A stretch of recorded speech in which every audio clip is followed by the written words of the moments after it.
नाज़रीन, लाहौर दे विच चहलम हज़रत इमाम हुसैन अलैहिस्सलाम दा मरकज़ी जलूस अलिफ शाह हवेली तो बरामद होया है। जलूस मुकर्रर रस्तियां ते गामजन अज़दारां दी कसीर तादाद अज़दारी दी नुहाख्वानी भी कर रहे ने।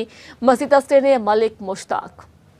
जी बिल्कुल, इस वेले मैं मौजूद हाँ करबला गामे शाह मेन गेट ते तुहानू दसदा चला कि अज चेलम हज़रत इमाम हुसैन अलैहिस्सलाम दे सिलसिले च निकलन वाला लाहौर दा मरकजी जलूस जिहड़ा कि हवेली अलिफ शाह तो बरामद होके अपने मुकर्रर रास्ते ते गामजा ने जलूस अंदरून चो होंदा होया पार्टी चौक निकलेगा तो उस तो बाद करबला गामे शाह पहुंच के इख्तिताम पजीर हो जाएगा।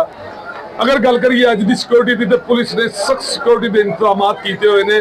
दूसरी गल भी है कि पिछली साइड से करबला गामे शाह की बैक साइड के उत्ते हजरत दाता गंज बख्श रहमतुल्लाह अलैह दे उसका तीसरा ते आखिरी दिन है।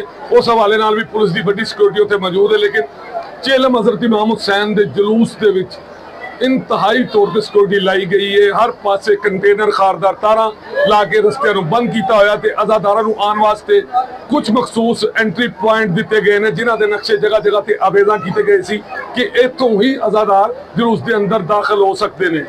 तुहानू दसदा चला कि इत्थे पुलिस की बड़ी नफरी मौजूद है, पुलिस के अफसरान मौजूद ने। डीआईजी ऑपरेशन लाहौर ने कई बार इत्थे चक्कर लाया तो बार बार जवानों को कहा जा रहा है कि लापरवाही नहीं की जाएगी, ड्यूटी जी है अलर्ट होकर की जाएगी। जी मलिक मुश्ताक, बहुत शुक्रिया।